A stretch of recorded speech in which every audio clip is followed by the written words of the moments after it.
marches are incredibly effective at cultivating a sense of solidarity.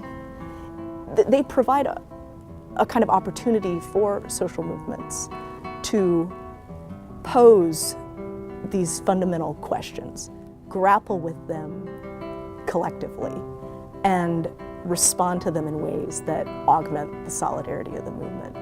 If we approach the question of the effectiveness of these marches in an appropriately broad way, then I think we can say with a lot of confidence that, yeah, they're effective. They tend to make movements stronger, more solidaristic.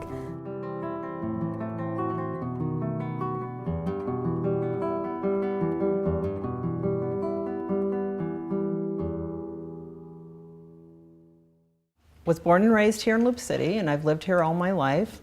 My husband and I have the antique store that you see here. We've had that for almost 30 years now. Our walk, the March for Equality, kind of came as an accident.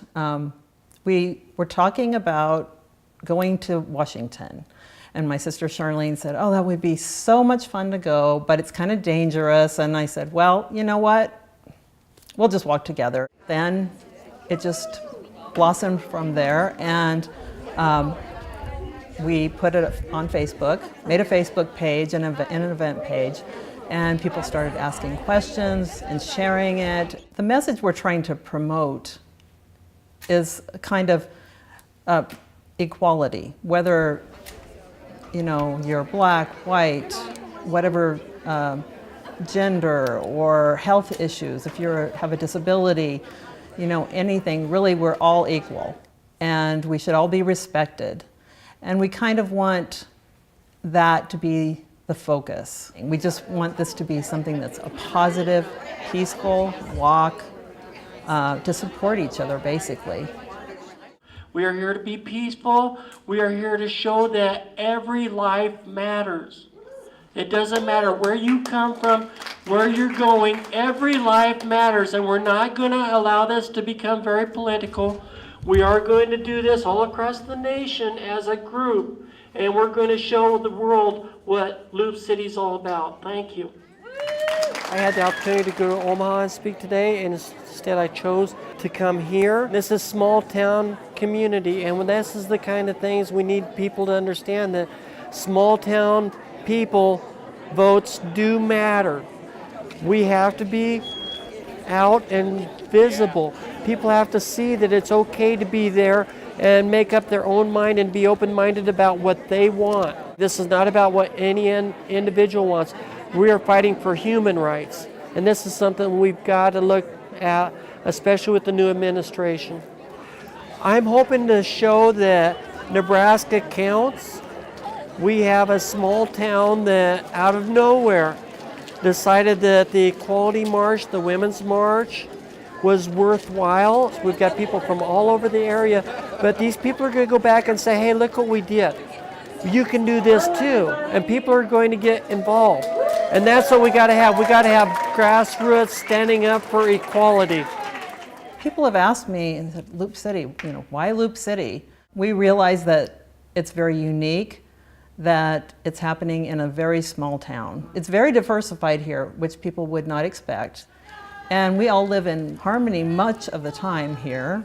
And I think in the cities or on the coasts, they just kind of think of the middle of Nebraska as fitting in the little box of, well, central states feel this way. And they kind of just throw us all in a rural box, and that's the way it is.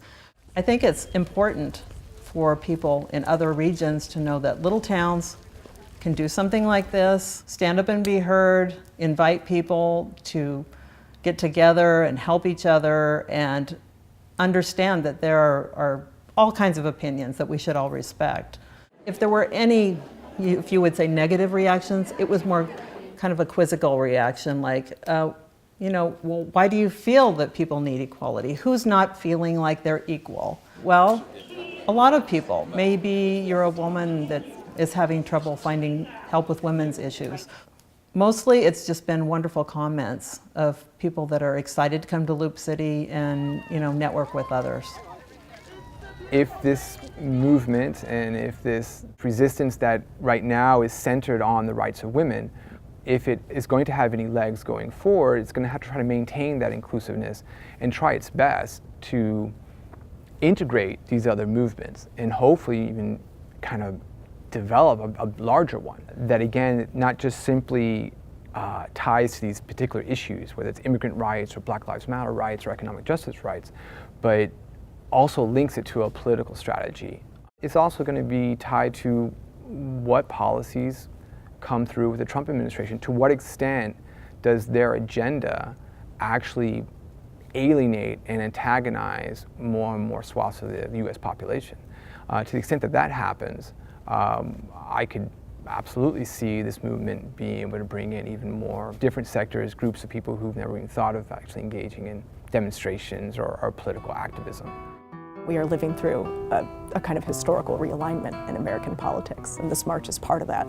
And I'm sure that the election of 2016 and its aftermath is going to be, it's a benchmark, I think, historically. I feel we need these groups, we need these marches, we need people to be activists so that it kind of unites everybody. We're all stronger if we're united.